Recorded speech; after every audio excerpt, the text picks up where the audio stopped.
இஸ்லாமிய நாடுகள் எல்லாருமே இந்தியா மேல செம்ம கான்ல இருக்காங்கப்பா.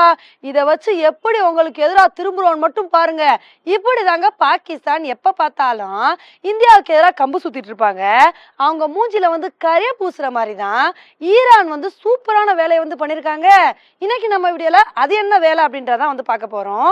இப்ப ஈரான் அரசு என்ன பண்ணிருக்காங்கன்னா 33 நாடுகளுக்கு ஃப்ரீ என்ட்ரி கொடுத்துருக்காங்க.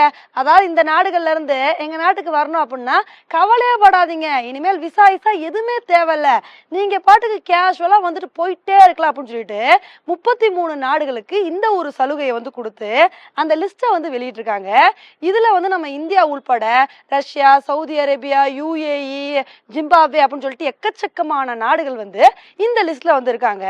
இதுல பாகிஸ்தானுக்கு என்ன ஒரு மிகப்பெரிய ஷாக் அப்படின்னு பாத்தீங்கன்னா, பாகிஸ்தானோட பேரே இதுல இல்லைங்க. இதுதாங்க பாகிஸ்தானுக்கு தலையில குண்ட தூக்கி போடுற மாதிரி ஆயிடுச்சு. ஏன்னா பாகிஸ்தான் ஒவ்வொரு தடவையும் என்ன சொல்லுவாங்க, எங்களுக்கு இஸ்லாமிய நாடுகள் இருக்காங்க, சவுதி அரேபியா இருக்காங்க, யுஏஇ இருக்காங்க அப்படின்னு தான் பேசுவாங்க.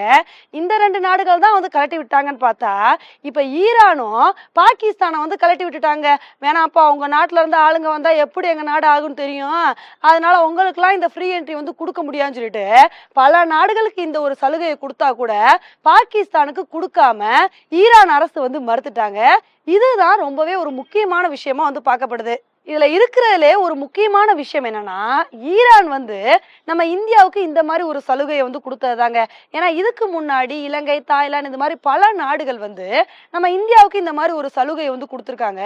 ஆனா ஈரான் இந்த அளவுக்கு இந்தியாவை நம்பி இந்த மாதிரி ஃப்ரீ என்ட்ரியை நமக்கு கொடுக்குறாங்க அப்படின்னா இதுக்கு காரணம் நம்ம இந்தியா மேல இருக்கிற நம்பகத்தன்மை தான். எப்பா, இந்தியர்கள் நல்லவங்கப்பா, அவங்கனால என்னோட நாட்டுக்கு எந்த பிரச்சனையுமே வராது, அதனால நான் அவங்களுக்கு இந்த ஒரு ஆப்ஷனை கொடுக்குறேன்னு சொல்லிட்டு ஈரான் இந்த மாதிரி ஒரு விஷயத்த பண்ணிருக்காங்க.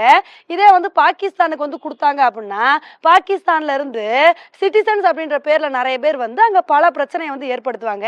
இதனால என்ன மாதிரி பிரச்சனைகள் வரும் அப்படின்னு சொல்லிட்டு ஈரானுக்கு நல்லாவே தெரியும். இதனாலதான் பாகிஸ்தானுக்கு கொடுக்காம நம்ம இந்தியாவுக்கு கொடுத்துருக்காங்க. இந்த கொடுத்ததை விட கொடுத்த டைமிங் தாங்க ரொம்பவே ஆச்சரியமா இருக்கு. ஏன்னா ஆல்ரெடி இஸ்ரேலுக்கும் ஹமாஸுக்கும் ஒரு மிகப்பெரிய பிரச்சனை போய்கிட்டு இருக்கு. இந்த ஒரு பிரச்சனையில நம்ம இந்தியா இஸ்ரேல் கூட தான் துணை நின்றுட்டு வந்துகிட்டு இருக்கோம். என்னதான் இருந்தாலும் ஹமாஸ் பண்ணது தப்பு, அவங்க தான் முத பயங்கரவாத தாக்குதலை நடத்தினாங்கன்னு சொல்லிட்டு நம்ம இஸ்ரேலுக்கு ஆதரவா தான் இருந்துட்டு வந்துட்டு இருக்கோம். ஆனா ஈரான் ஸ்டார்டிங்ல இருந்தே ஹமாஸுக்கு சப்போர்ட் பண்ணிட்டு வந்துட்டு இருக்காங்க. இதுலயும் ஒரு சில பேர் என்ன சொல்றாங்கன்னா, இஸ்ரேல்ல இந்த மாதிரி ஒரு தாக்குதல் நடந்ததுக்கான காரணமே ஈரான் தான், ஈரான் தான் ஹமாஸுக்கு சப்போர்ட் பண்ணி இந்த மாதிரி ஒரு வேலையை பண்ணாங்கன்னு சொல்லிட்டு பல கருத்துக்கள் வந்துட்டு இருந்துச்சு.